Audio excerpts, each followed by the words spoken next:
ಈ ಒಟ್ಟು ಗೊಂದಲ ಹಿಡಿಸಿ ಇದು ಅಭಿವೃದ್ಧಿನೇ ಏನೂ ಆಗ್ತಾಯಿಲ್ಲ. ಬರೀ ದಿಲ್ಲಿಗೆ ಹೋಗೋದು, ವಿದೇಶಿ ಪ್ರವಾಸ, ಇದರಿಂದ ಏನಾಗ್ತದೆ, ನಾಳೆ ಬಜೆಟ್ ಅಧಿವೇಶನ ಅಲ್ಲಿ ಏನು ಚರ್ಚೆ ಆಗಬೇಕು ಅದು ಆಗೋದೇ ಇಲ್ಲ. ಮೊನ್ನೆ ನಮ್ಮ ಅಧಿವೇಶನಕ್ಕೆ ಕರೆದ್ರು, ಲಾಭ ಏನಾಯ್ತು ರೀ, ಜಿ ರಾಮ್ಜಿ ಬಗ್ಗೆ ಚರ್ಚೆ ಮಾಡಿದ್ರು. ಜಿ ರಾಮ್ಜಿ ಸಲುವಾಗಿ ಈ ಬಜೆಟ್ನಾಗೆ ಮಾಡ್ಬೋದಾಗಿತ್ತಲ್ಲ. ಈಗ ವಿಧಾನಸಭೆ ಕರೆದ್ರು ಕೋಟ್ಯಾಂತರ ರೂಪಾಯಿ ನೀವು ಖರ್ಚು ಮಾಡಿದ್ರೆ ಎದಕ್ಕೆ ಮಾಡಿದ್ರಪ್ಪ? ಅದು ಏನು ಅಲ್ಟಿಮೇಟ್ ರಿಸಲ್ಟ್ ಏನು? ನೀವೊಂದು ರೆಸೊಲ್ಯೂಷನ್ ಮಾಡಿದ್ರಿ, ಅದನ್ನು ಕೇಂದ್ರ ಸರ್ಕಾರ ವಾಪಸ್ ತೊಗೊಂಡ್ಬಿಡ್ತಾ? ಒಬ್ಬೊಬ್ಬ ದಲಿತ ರಾಜ್ಯಪಾಲರನ್ನ ಅಪಮಾನ ಮಾಡಿದ್ರಿ, ಮುಗ್ಗ ಬಾಯಿ ಬಂದಂಗೆ ಬೈದ್ರಿ, ಅವನಿಗೆ ಜಗ್ಗಿ ಆಡಲುವಂಥ ಪ್ರಯತ್ನ ಮಾಡಿದ್ರಿ. ಇದರಿಂದ ಭಾರತ ಸಂವಿಧಾನಾತ್ಮಕ ಹುದ್ದೆಯಲ್ಲಿದ್ದಂಥವ್ರಿಗೆ ಅಪಮಾನ ಮಾಡೋದು, ಆ ಅಧಿವೇಶನದ ಲಾಭ ಏನೂ ಆಗಲಿಲ್ಲ. ನಮಗೇನು ನೋವು ಅನ್ನಿಸ್ತದೆ, ಅಲ್ಲೇನೂ ಚರ್ಚೆನೇ ಆಗಲಿಲ್ಲ. ನಾವು ನೋಡಿದ್ವಲ್ಲ, ಬರೀ ಗಲಾಟೆ, ಧರಣಿ, ಬಾಯ್ಕಾಟು, ಇದು ಬಿಟ್ಟರೆ ಏನೂ ಆಗಲಿಲ್ಲ. ಸಿಎಂ ಅವರಿಬ್ಬರು ಇದು ಮಾಡಕತ್ತಾರೆ ಸರ್, ಇದ್ರಾಗ ದಲಿತ ಸಿಎಂ ಮತ್ತು ಚರ್ಚೆ ಆಗತ್ತದಲ್ಲ ಸರ್? ಇದು ನೋಡ್ರಿ, ಕಾಂಗ್ರೆಸ್ನಾಗಂತೂ ದಲಿತ ಸಿಎಂ ಆಗೋದು ಸಾಧ್ಯನೇ ಇಲ್ಲ. ಮಾಡೋದಿದ್ರೆ ಮಲ್ಲಿಕಾರ್ಜುನ ಖರ್ಗೆ ಅವ್ರನ್ನೇ ಮೊದಲೇ ಮಾಡ್ತಿದ್ರು. ಖರ್ಗೆ ಅವ್ರ ಸೀನಿಯಾರಿಟಿ ಇತ್ತು, ಅವರು ಸಾಕಷ್ಟು ಸಲ 10-11 ಸಲ ವಿಧಾನಸಭಾ ಸದಸ್ಯರಾಗಿದ್ದರು. ಅವ್ರನ್ನ KPCC ಅಧ್ಯಕ್ಷ ಮಾಡಿದ್ರು. KPCC ಅಧ್ಯಕ್ಷರು ಮಾಡಿದಾಗನೇ ಮುಖ್ಯಮಂತ್ರಿ ಮಾಡಿದರೆ ಅವಾಗ SM ಕೃಷ್ಣ ಅವ್ರು ಮಾಡಿದರು. ಅಂದರೆ ಖರ್ಗೆ ಅವ್ರಿಗೇ ಮೋಸ ಮಾಡೋದಂಥ ಪಾರ್ಟಿ.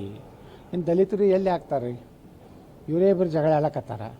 ಸಿದ್ದರಾಮಯ್ಯ ಅವ್ರು ಬಿಡೋದಿಲ್ಲ, DK ಶಿವಕುಮಾರ್ ಕೇಳೋದಿಲ್ಲ. ಅಲ್ಟಿಮೇಟ್ ಏನು ರಿಸಲ್ಟು? ಇವರಿಬ್ಬರದೇ ನ್ಯಾಯ ಮುಗಿಯಲಾಗೈತೆ. ಮೂರನೇ ನ್ಯಾಯ ಎಲ್ಲಿ ಬರ್ತದೆ? ದಲಿತ ಸಿಎಂ ಎಲ್ಲಿ ಬರ್ತದೆ? ಅದು ಬರೋದೇ ಇಲ್ಲ, ಪ್ರಶ್ನೆನೇ ಬರೋದಿಲ್ಲ. ಪಾಪ ನಮ್ಮ ಪರಮೇಶ್ವರ್ ಅವ್ರು ಕೂತಾರ, ಇವರಿಬ್ಬರು ಜಗಳದಾಗ ಏನಾರು ಆಗ್ತಾ ಇರ್ತಾಳೆ. ಇವರಿಬ್ಬರು ಆಗೋದಿಲ್ಲ. ಸರ್ಕಾರದ ಪತನ ಆಗುವಂಥ ಚಾನ್ಸಸ್ ಭಾಳ ಅದ ಇಲ್ಲಿ ಕರ್ನಾಟಕದಾಗ. ಮತ್ತೇನು ಭ್ರಷ್ಟಾಚಾರ ಬಿಟ್ಟರೆ ಏನೈತೆ ಹೇಳಿ?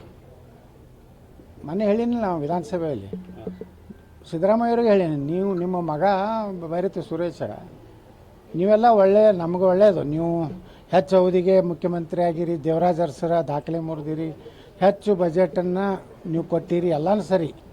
ಆದರೆ ಎಲ್ಲಕ್ಕಿಂತ ಹೆಚ್ಚು ಭ್ರಷ್ಟ ಮುಖ್ಯಮಂತ್ರಿ ಆಗಿ ಹೋಗ್ಬೇಡ್ರಂತ ಮೊನ್ನೆ ಹೇಳೀನಿ. ಈಗ ಅದೇ ನಡೆದಿದೆ. ಯಾವ ಇಲಾಖೆಯಲ್ಲಿ ಭ್ರಷ್ಟಾಚಾರದಿಂದ ಕಂಟ್ರೋಲ್ ಇಲ್ಲ, ಡೆವಲಪ್ಮೆಂಟ್ ರೊಕ್ಕಿಲ್ಲ, ಏನೂ ಇಲ್ಲ. ಹೀಗಾಗಿ ಒಟ್ಟಾರೆ ಕರ್ನಾಟಕದ ಸ್ಥಿತಿ ಭಾಳ ಕೆಟ್ಟ ಪರಿಸ್ಥಿತಿ ಇದೆ. ಇನ್ನೂ ಇದೇ ರೀತಿ ಹೋದರೆ ಸರ್ಕಾರಕ್ಕೆ ತನ್ನ ಸರ್ಕಾರಿ ನೌಕರದಾರ ಸಂಬಳ ಕೊಡಲಿಕ್ಕೆ ರೊಕ್ಕಿಲ್ಲ. ನೋಡಿರಿ, ಇದು ಮೊದಲಿನಿಂದ ನಾವು ಹೇಳ್ಕೊತ ಬಂದಿದ್ದೀವಿ. ಯಾವಾಗಲೂ ಜನರಿಗೆ ಉದ್ಯೋಗಗಳನ್ನು ಕೊಡಬೇಕು, ಉದ್ಯೋಗ ಸೃಷ್ಟಿ ಮಾಡಬೇಕು ಹೊರತು ಈ ಗ್ಯಾರಂಟಿ ಯೋಜನೆಗಳು ಶಾಶ್ವತ ಅಲ್ಲ. ಯಾವುದೇ ರಾಜ್ಯದಾಗ ಮಾಡಿದ್ರು ಇವತ್ತು ದಿಲ್ಲಿಯೊಳಗೆ ಏನಾಯಿತು? ಇಡೀ ದಿಲ್ಲಿ ನಮ್ಮ ಕೇಜ್ರಿವಾಲ ಮಾಡಲ್ ಅಂತ ಹೇಳ್ತಿದ್ರು. ಜನರಿಗೆ ಉದ್ಯೋಗ ಸೃಷ್ಟಿ ಮಾಡಬೇಕು, ಡೆವಲಪ್ಮೆಂಟ್ ಆಗಬೇಕು, ಕೈಗಾರಿಕೆ ಬರಬೇಕು, ನೀರಾವರಿ ಯೋಜನೆಗಳು ಬರಬೇಕು. ಮತ್ತು ಸರ್ಕಾರದ ಹುದ್ದೆ ಸುಮಾರು 2,80,000 ಹುದ್ದೆಗಳು, ಸರ್ಕಾರಿ ಹುದ್ದೆಗಳು ಖಾಲಿ ಅದಾವೆ. ಅವು ಭರ್ತಿ ಮಾಡೋಕೆ ಯಾವುದೇ ಇಲ್ಲ. ಇವತ್ತು ಪೊಲೀಸ್ ಇಲಾಖೆಯಲ್ಲಿ ಸುಮಾರು 20,000 ಖಾಲಿ ಹುದ್ದೆ ಅದಾವು. ಶಿಕ್ಷಕರ ಹುದ್ದೆಗಳು ಖಾಲಿ ಅದಾವು. ಮತ್ತು ಪಂಚಾಯತಿ ರಾಜ್ಯದಲ್ಲಿ ಅಭಿವೃದ್ಧಿ ಅಧಿಕಾರಿಗಳಿಲ್ಲ. ಅಂಥವ್ರಿಗೆ ಸುಮಾರು 2,80,000 ಹುದ್ದೆಗಳನ್ನು ತುಂಬಿಟ್ರೆ ಕರ್ನಾಟಕದಲ್ಲಿ 2,80,000 ಕುಟುಂಬಗಳಿಗೆ ಉದ್ಯೋಗ ಸೃಷ್ಟಿ ಆಯ್ತಂದರೆ ಇನ್ನು BPL ಅನ್ನೋಂಥದ್ದು ಇರೋದಿಲ್ಲ. ಎಷ್ಟು ಬಡವ್ರು ಉಳಿದಿರ್ತಾರೆ ಅಂಥವ್ರಿಗೆ ಏನು ನೀವು ರೇಷನ್ ಕೊಡ್ರಿ, ಇದು ಕೊಡ್ರಿ, ಬರೀ ಭಿಕ್ಷೆ ಬೇಡದಂಗೆ ಬರೀ 2,000 ಕೊಟ್ಟೆ ಒಂದು ಪುಕ್ಕಟ್ಟು ಬಸ್ ಅಡ್ಡಾಡ್ರಂದ್ರೆ ಯಾವುದೇ ಒಂದು ಕುಟುಂಬನೂ ಉದ್ಧಾರ ಆಗೋದಿಲ್ಲ, ಒಂದು ರಾಜ್ಯನೂ ಉದ್ಧಾರ ಆಗೋದಿಲ್ಲ, ದೇಶನೂ ಉದ್ಧಾರ ಆಗೋದಿಲ್ಲ.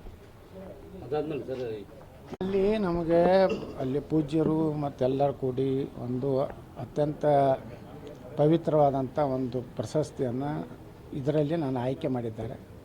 ಅದಕ್ಕೆ ಮಂತ್ರಾಲಯದ ಶ್ರೀ ಗುರು ರಾಘವೇಂದ್ರ ಸ್ವಾಮಿಯವರ ಆಶೀರ್ವಾದ ತಗೊಂಡು ಪ್ರಶಸ್ತಿಯನ್ನು ಸ್ವೀಕಾರ ಮಾಡಲಿಕ್ಕೆ ಹೊರಟಿದ್ದೀವಿ.